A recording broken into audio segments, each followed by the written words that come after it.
Le président de la République a également salué l'évolution du Congo dans la fourniture en eau et en électricité, avec le développement du boulevard énergétique, sans oublier l'évolution du secteur des télécommunications, avec le processus d'installation de la fibre optique. Denis Sassou Nguesso.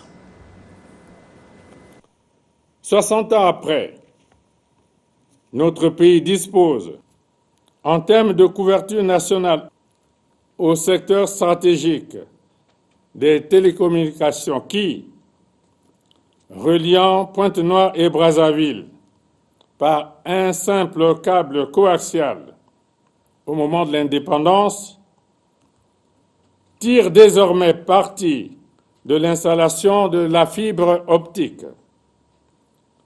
De ce fait, le Congo a intégré la société de l'information grâce au maillage du territoire national en infrastructures de télécommunications très haut débit à travers sa connexion à la boucle mondiale à fibre optique sous-marine reliant l'Afrique et l'Europe.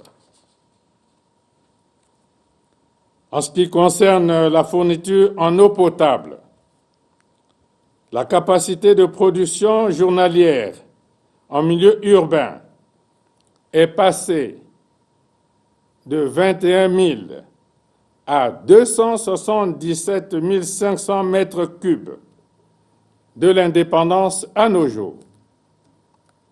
Avant d'entamer un autre volet, nous allons dire un petit mot sur le processus d'installation de la fibre optique. Beno Pena, nous constatons, nous remarquons qu'il y a eu beaucoup d'évolutions, beaucoup d'avancées sur ce secteur des télécommunications au Congo, ce qui est à souligner également avec beaucoup de force, Beno Pena. Bien sûr, la fibre optique aujourd'hui est une réalité au Congo et c'est l'idée qui est partie des chefs d'État africains, dont le président de la République, Denis Sassou Nguesso, pour permettre effectivement à la population d'avoir accès à cette nouvelle technologie qui est aujourd'hui fait partie de notre vie.